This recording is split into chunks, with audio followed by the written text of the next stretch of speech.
বাংলাদেশের বিগত ফ্যাসিবাদী সরকার আওয়ামী লীগ পরোক্ষভাবে ইসরায়েলকে স্বীকৃতি দিয়েছিল।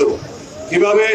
তারা বাংলাদেশের পাসপোর্টে ইসরায়েল ব্যতীত সকল রাষ্ট্র গমনের যে নির্দেশনা ছিল সেখান থেকে ইসরায়েল শব্দটি রিমুভ করে দিয়েছিলেন, প্রত্যাহার করে দিয়েছিলেন।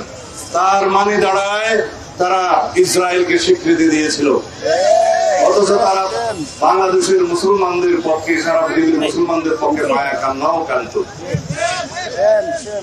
বাংলাদেশের বিরোধী রাজনৈতিক কর্মী এবং যারা ফ্যাসিবাদের বিরুদ্ধে আন্দোলন করেছে সকল গণতান্ত্রিক শক্তি, সামাজিক শক্তি হয়ে দেশের আপামর জনসাধারণের বিরুদ্ধে স্যান্ডেলিনা সো রূপচর্চায় আভিজাত্য আড়ি পাতা যন্ত্রের মাধ্যমে যেই নির্যাতনের তারা সূচনা করেছিলেন, সেই আড়ি পাতা যন্ত্র পেগাসাস স্পাইওয়ার সেই ইসরায়েল থেকে তারা খরিদ করেছিল এই হাসিনা সরকার।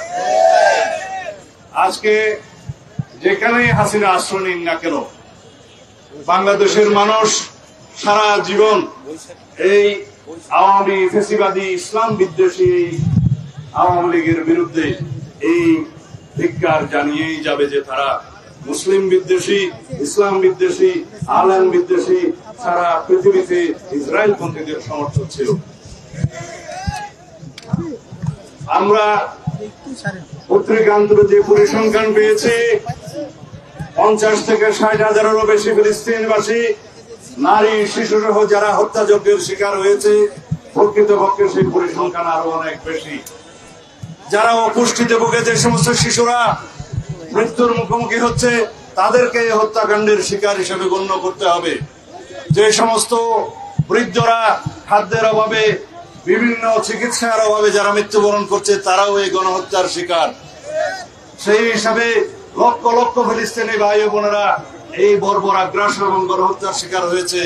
সারা পৃথিবীতে আজকে কণ্ঠ উচ্চারিত হচ্ছে ইসরায়েলের বিরুদ্ধে এবং মার্কিন ষড়যন্ত্রের বিরুদ্ধে, যে ইসরায়েলিকে যারা মদত দিচ্ছে তাদেরকে সমস্ত মদত বন্ধ করতে হবে এবং ইসরায়েলের সমস্ত পণ্য আমরা বর্জন করব।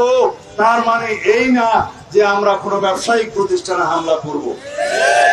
গতকালকে বাংলাদেশে কিছু স্থাপনায় হামলা হয়েছে, আমরা তার নিন্দা জানাই এবং এখানে আমরা বলতে চাই সরকারের ব্যর্থতা এখানে লক্ষণীয়, আইন শৃঙ্খলা বাহিনীর ব্যর্থতা এখানে লক্ষণীয়। তাদের উচিত ছিল আগের থেকে এখানে সতর্কতা অবলম্বন করা, তাহলে বাংলাদেশের নামে এই বদনামটা আমাদের দিতে হতো না।